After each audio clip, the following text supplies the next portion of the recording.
जय श्री राम। क्या हाल चाल है भाई। आज मैं निकल चला हूँ अनुष्ठान के लिए जजमान जी का कल्याण करने।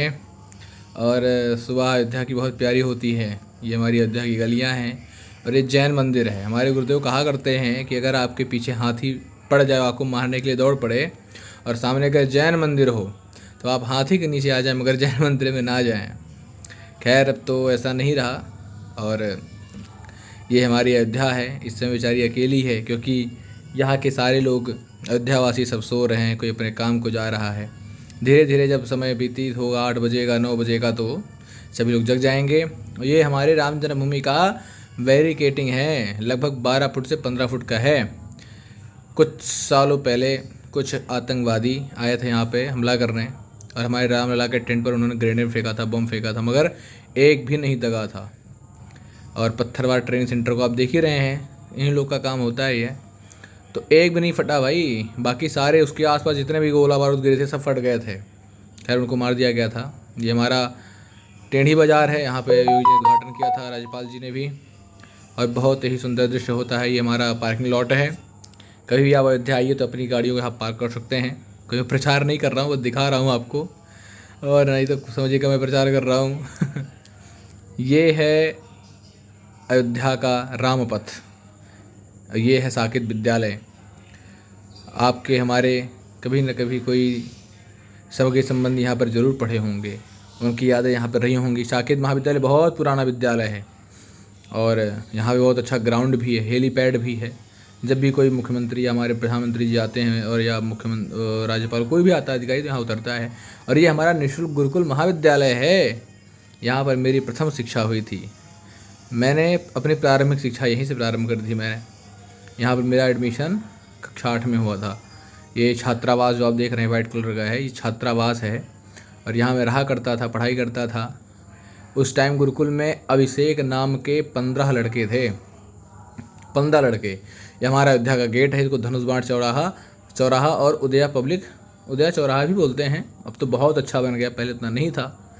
और बहुत ही सुंदर दृश्य है प्रातःकाल का। लगभग 6 बज रहे हैं, मैं निकल जा रहा हूँ अपने यजमान जी के घर की तरफ।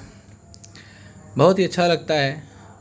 और आज महाविद्या का अनुष्ठान भी है, महाविद्या का पाठ है हमारे आचार्य श्री सुरेंद्र जी के द्वारा। ये IIT है, इंस्टीट्यूट है। यहाँ पे लोग अपना इंटरव्यू देने वगैरह आते हैं पढ़ाई लिखाई के लिए।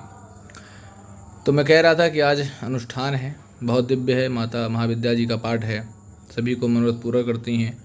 और घर में कोई बाधा हो, कोई दिक्कतें हो, तो उनका पाठ कराने से वह दिक्कतें दूर हो जाती हैं और घर में अच्छी शक्तियों का, अच्छे ऊर्जाओं का प्रवेश होता है।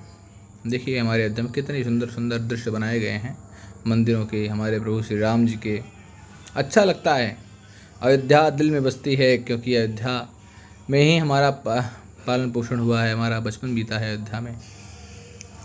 खैर, कक्षा 8 के बाद तो बचपन दूसरा आता है, पर कहते हैं जब शुरुआत यौवनावस्था को शरीर प्राप्त होता है और जहाँ व्यतीत करता है वहाँ पे उसका लगाव हो जाता है। आज मन बहुत प्रसन्न है, बहुत ही अच्छा लग रहा है कि आज राम जी का दर्शन हुआ। लेकिन क्या बताएं, कुछ ऐसी चीज़ें होती हैं जिनको देखने के बाद पूरा मूड ख़राब हो जाता है। तौबा तौबा तौबा, कसम से क्या बताऊँ मैं। इतना यहाँ सब जब आते हैं तो मेरा मन एकदम खिन्न हो जाता है। कुछ कर नहीं सकते हैं, करेंगे तो भी तो समय है। और ये देखो कितना इंसान गिर जाता है कि अभी भी इतने टेक्नोलॉजी आगे, फिर भी जीव जंतुओं से सामान ढोता है, सामान से काम करवाता है। फाइनली मैं नियामा पहुंच गया हूँ। ये हमारा चौराहा है नियामा। सामने अगर आप सीधा जाएंगे तो आप आर्मी कैंट को पहुंच जाएंगे, और आप लेफ़्ट साइड में जाएंगे तो आप अयोध्या कैंट और बड़े अस्पताल की तरफ का रास्ता जाता है। मैं यहाँ रुक जाता हूँ, मैं आचार्य जी को कॉल करता हूँ, कहाँ रह गए भाई, दिख नहीं रहे हैं। हाँ, उनकी प्रतीक्षा करता हूँ भाई, थक गया आते आते।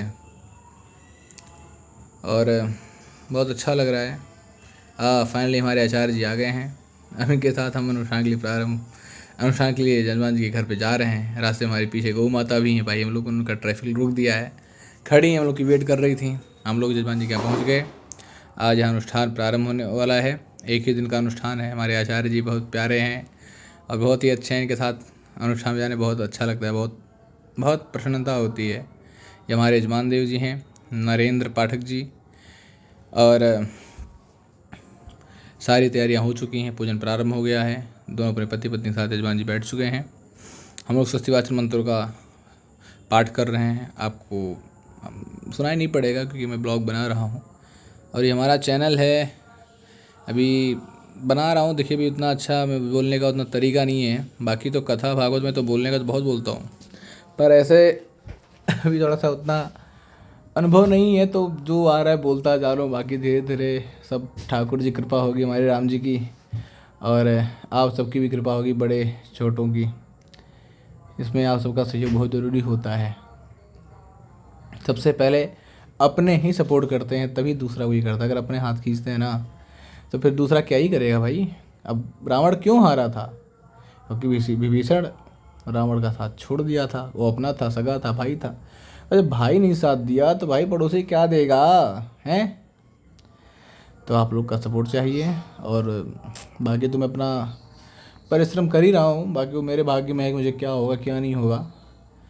जो जस करें सो तस फल चाका, जो जैसा करता उसको वैसा फल प्राप्त होता है। हमारे पंडित जी एकदम पूरे सुर में हैं, मंत्रोच्चार कर रहे हैं, बहुत अच्छे हैं। इनका मैं जितनी प्रशंसा करूं कम है, इनके साथ रहने मुझे बहुत अच्छा लगता है।